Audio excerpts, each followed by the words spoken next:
Welcome for all you attendees. It's my pleasure to be a moderator for our question and answer and presentation by Gaile Anthony. I believe all of us are familiar with Gaile, who's been the councilwoman for the largest ward in the city, both in real estate and population in Ward 6. She's been chair of the CRA. She's been vice mayor. She's been with the League of Cities and the Florida Redevelopment Association. So Gaile has truly stood for moving this city forward.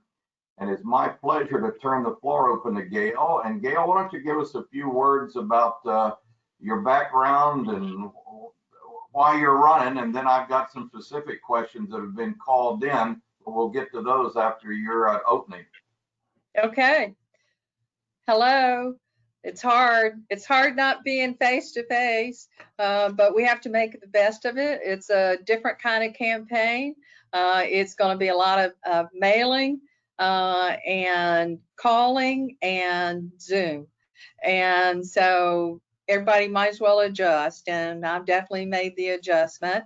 I want to thank every one of you, and I want to thank my sponsors today who sponsored this event, Randy, Kirk, Bruce, Gary, Ron, and Carl. I don't know what I'd do without you all. You are great supporters.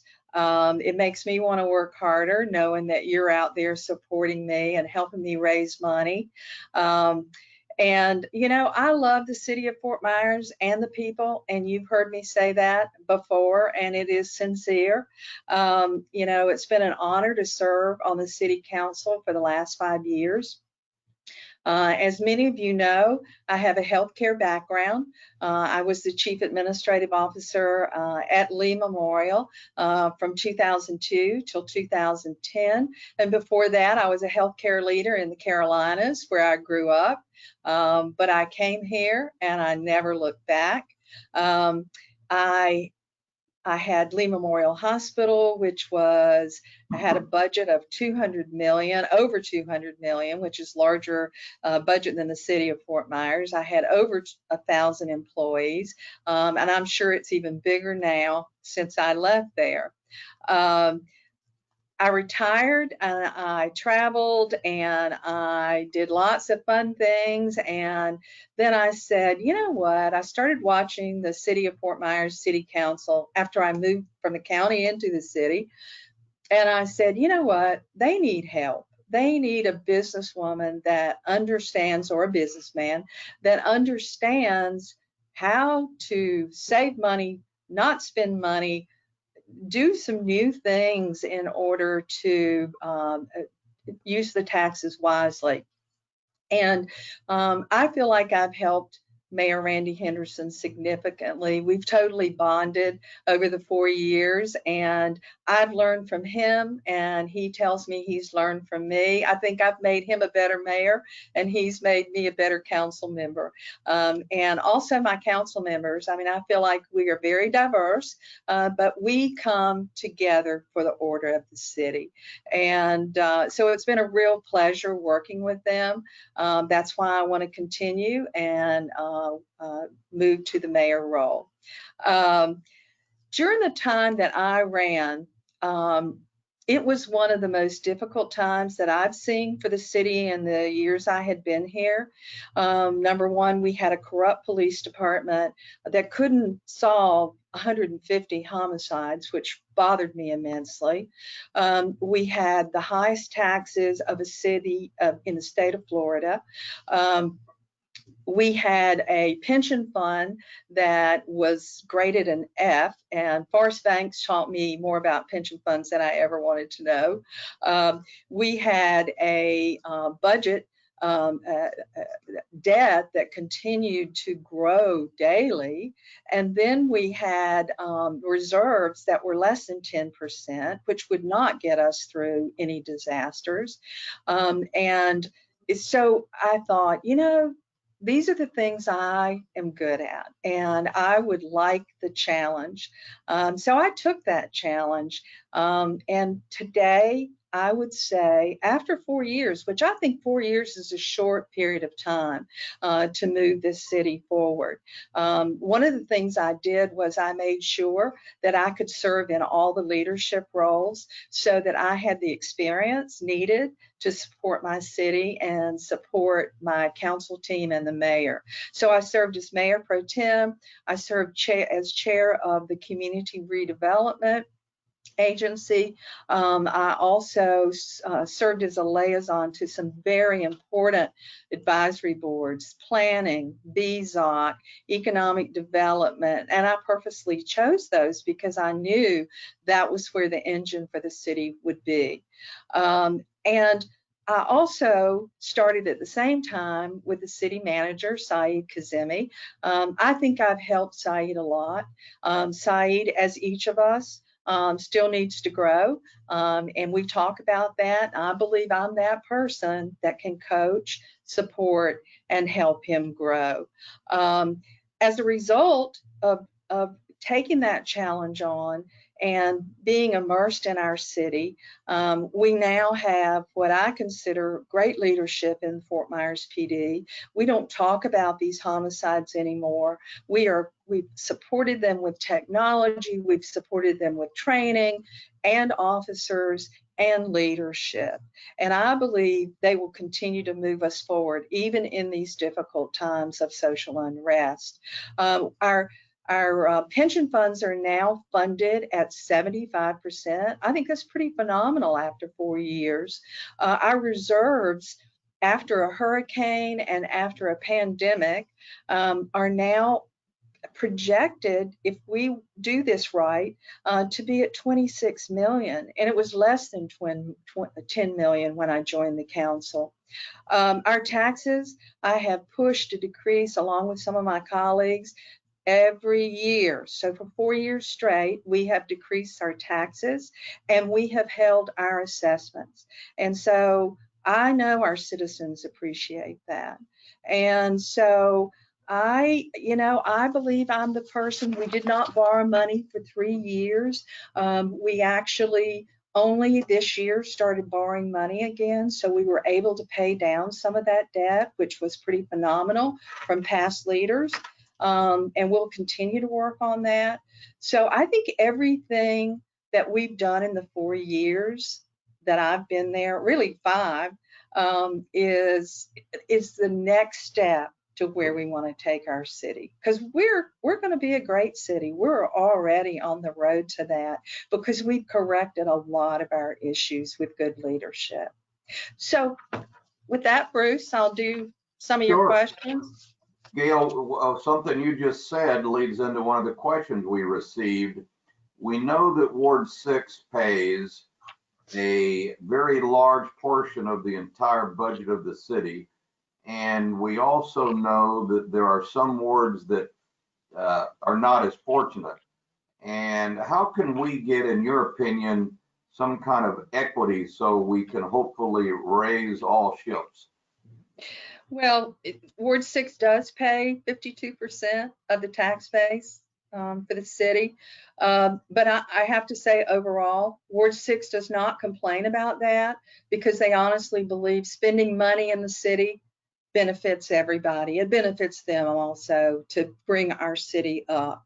I think Midtown, and that's another reason I ran. And if you go back and look at my news press interview from 5 years ago, I say in there, Midtown is the Mecca. Midtown is the next opportunity for a tax base, for density, for us to get developers in there. We've got a huge amount of land that has sat there with no tax base whatsoever because we own it, with a stadium that sat there. And so I believe Midtown, and I tell that to my Ward 6 folks because they are challenging me to look for another tax base other than Ward 6.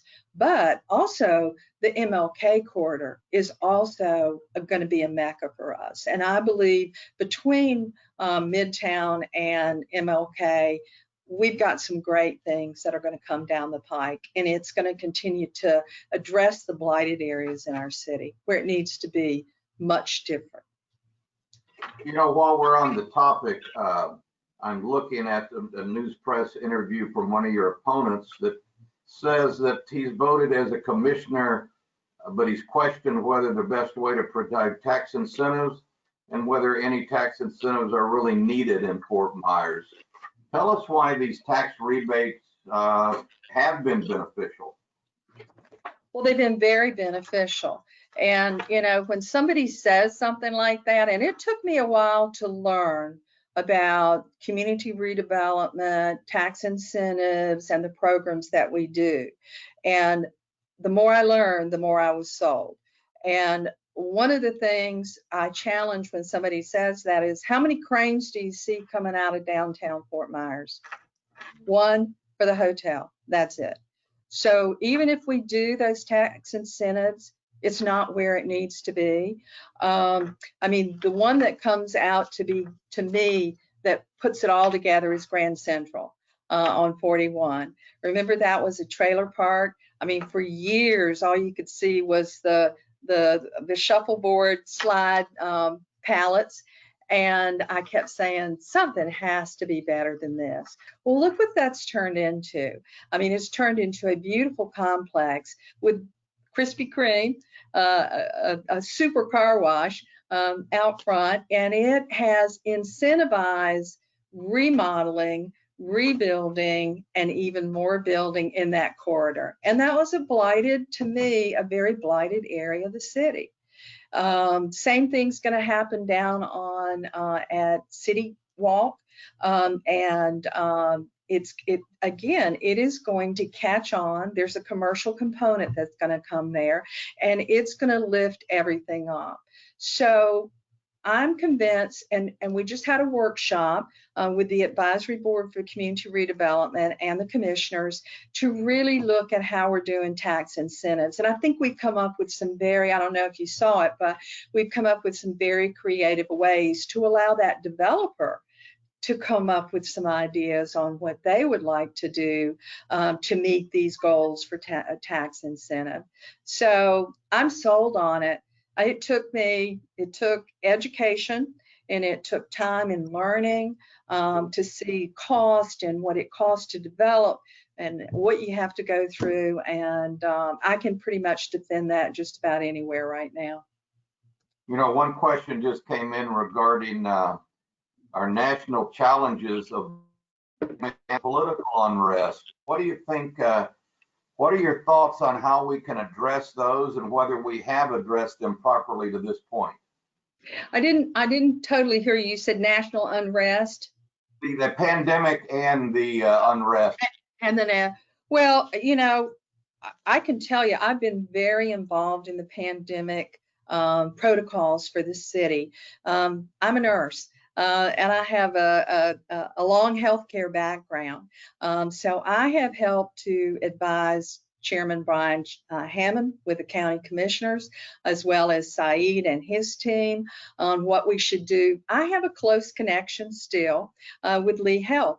So, you know, having had that connection and continuing to have that good connection, we've gotten lots of advice. I've helped Saeed procure the supplies that are needed, looking at protocols and how to come and introduce people back into the chamber. So the other part is I had a meeting on the national unrest. I immediately, after the weekend of terrible unrest in our country, I asked for a meeting with Chief Diggs and city manager. And I said I thought he should meet with us privately because there might be things that he had to discuss about security that everybody didn't need to know. I left that meeting feeling very assured that our city is not going to go through the challenges that other cities have gone through, and that he had a plan in place to peacefully allow folks to protest. And I believe we should do that. And as so demonstrated, you've seen how he and his team have handled that. And my other question to him was, what do you need from me? I asked him that all the time because I felt they were neglected for years. And with his leadership, I always want to know, what do you need? What do your officers need? And I wanted to make sure that his officers were also being taken care of with counseling, places that they could go if they needed to talk to someone. So I have total faith. I have faith that our council and mayor will also stand strong about doing the right thing by our citizens. You know, one question, and I'm sure I remember reading this in the newspaper. Tell us about some of the water issues that you have in Ward 6 and over the city, and particularly about that large sewage spill that we just saw coming right by your former employer. I think it was right behind Lee Memorial. Yes. Well, in Ward 6, you know, we're growing so fast, and this was planned for, that we have a water pressure issue, particularly during season. And so, you know, I've been pushing, and the plan was there to get the water pumping station. The first plan that came out was a water tank about 40 feet in the air, sitting on the corner of Plantation and Tree Line. Needless to say, that was not transparent with me. So we have worked through that. At my meetings that I do monthly in Ward 6, we had been led to believe that we would have a water pump station in a house so that it looked like the neighborhood. Somewhere that fell along the way. That's corrected. We will have an in-ground, I believe it's going to be 12 feet into the ground, water pumping system that'll be in a house that will look exactly like the houses in Bridgetown. And, you know, I can't blame the people for being upset that were on that cul-de-sac, because I went over there and I stood and I saw what a 40-foot tower would do. So lessons learned, we're past that. We're on the right path. I hope that, you know, you always want your citizens to trust you. And I hope that we've rebuilt that trust with the city. And that morning after I heard what we were doing, I said to our city manager and to our public works, you wonder why people don't trust government. But, you know, we fixed it. And so then for the sewage spills, you know, first of all, communication is key. You know, if something's coming, people will understand and at least have a better feeling about things if they're communicated with. So the concern is that we have old utilities in the McGregor area, in that part of our city. Slowly but surely, the city's replacing. I've asked Saeed to pump that up, and so have other council members, to move that along more quickly. I've also asked him to have a plan for us that he shares with us on a weekly basis about utilities. So that's happening. That information is coming to us so then we can share it with our citizens. Plus, he's also sharing it in a better way with the citizens that are affected in the areas where new construction is occurring. So we're going to have to live through it, but we need to do it. And it's expensive to do. I realize now most of our money goes to public utility capital, but we've got to do it. And to be a nice city, you've got to have that for your people. The McGregor Woods issue really concerned me, that we heard on Monday night that they've had an ongoing problem with water that is totally discolored, looks orangey colored. And I saw the plan this week that consultants coming in, they looked at it. Our city people looked at it. They cannot solve that issue. We need to solve that issue. People need public safety and clean drinking water, and the sewage going in the right direction. So I will continue to stay very much on top of that. Something you mentioned a minute ago regarding Midtown, and I believe even though we do have a Midtown plan, some of the details are a little short, particularly to have attainable housing. I think density is important. What are your thoughts on density, and particularly in the Midtown area? Oh, I'm big on density. I think we've made mistakes in the past in our city without more density, particularly in the walkable downtown areas. And even out in Ward 6, as you see some of these new beautiful complexes, they're apartment complexes, the leased ones that are coming up, you know, they're walkable. I mean, they're walkable to Publix, they're walkable to Topgolf that's going to be back there. So I like density. And from what I'm hearing from the majority of people, they're very much in favor of what's going to come in that area because it's going to be in Midtown. Well, it's already started, you know, by the buildings that we have already that we've done a partnership with. But having, you know, the commercial restaurants, you know, offices, so you can walk places or ride your bike or do something very different than getting in a car and driving.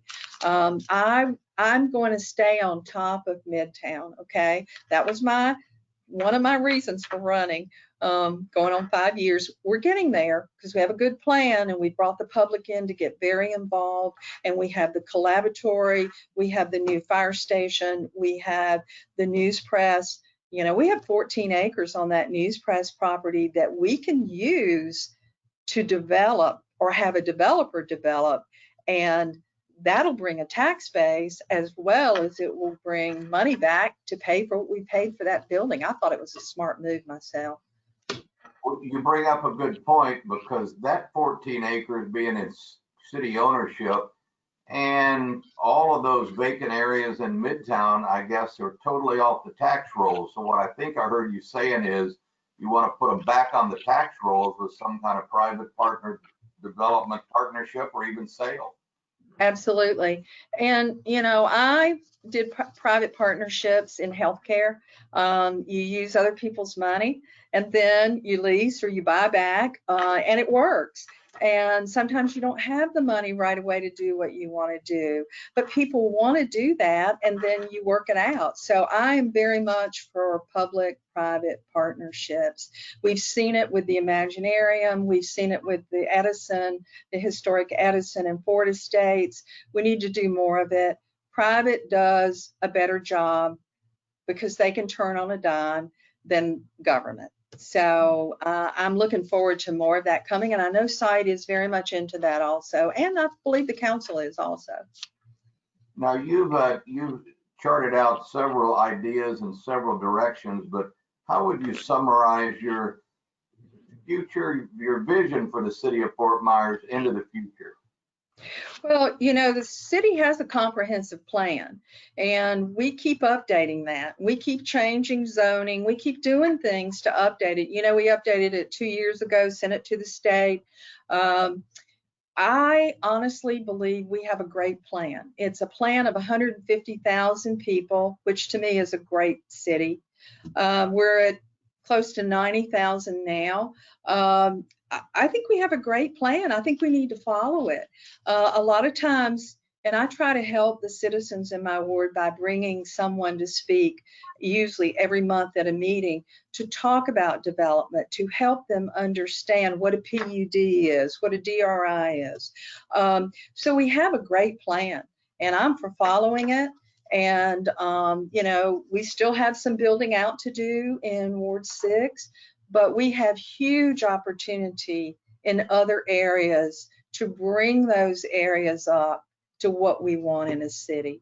So I think we have great people. I think we have great potential. Everybody I talk to says, I love Fort Myers. I really think it's a great city. But what we had to do was correct some of the things that were going on in Fort Myers 4 or 5 years ago.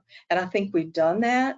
And I think it makes us, and you see it out there nationally, a desirable city to move to, economically a good place, housing's great, and so forth. So I just want to continue that. That's why I want to be mayor, so I can keep it moving. Well, before we wrap up, you reminded me of something else.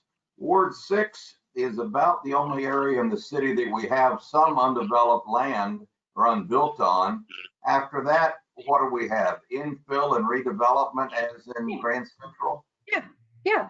But if you look at Midtown and the stadium comes down, the county's going to take the stadium down. I mean, look at all that land. And that's land that the city owns, that the city could say, developer, come, let's work this out into what you can do here and how it'll benefit you and it'll benefit the city. So, I'm really excited. I hear there are a lot of people already very, very interested. We need to just keep moving, and getting that stadium down soon, I think will really help that. Let me wrap up by reminding everybody that getting the message out, especially in a pandemic where you can't go door to door and you can't have really meet and greets, is an expensive operation. Now, I know that your campaign budget has all sorts of activities on it to get the word out. But if you would tell us how the campaign's going and what we can do to help you the most, other than write multiple checks. Well, I did my first mailing last week, and it went out to 13,000 voters, which I think is terrific. And I haven't received a single one back for a bad address, which I think is phenomenal. I keep going to the mailbox thinking there are going to be some in there. And that was $8,000. I mean, I was kind of shocked. I ran my campaign for Ward 6 with a good little team out in Ward 6 that live in Pelican Preserve. We ran our data, we did our mailings, and it was easier. This is big. It's the whole city, and I want to serve the whole city, so I need to reach out to the whole city. So, and my signs have come, and I would love to have help from anybody that lives on McGregor. I need some signs on McGregor. My opponent's kind of has them up and down McGregor right now. I have them off of McGregor. So if you know anybody that lives on McGregor that would let me put a sign in the yard, just let me know. My signs are here. My signs are going up, and thank you all, my support team here that are on this call, for helping me with that. I have more that have told me that I can get my signs on their property also. So it's going to take more money. It is what it is. I think it's going to take more money to run a campaign because of the way that we're having to do it and reaching out in a very different way. But that shouldn't stop us in any way, and I'm committed to that. I put my own money in there to start with, and I continue to support the campaign with that. So, and I'm calling people I think when the absentee ballots come out, there's going to be a huge amount of work because there's a huge amount of people asking for absentee ballots. My ward always had a lot of absentee ballots because it is the largest voting ward in the county. But any help I can get, I appreciate. And actually, after my mailer went out, I received 2 checks from people that I don't know, which I thought was wonderful, saying, I want to help you with your campaign.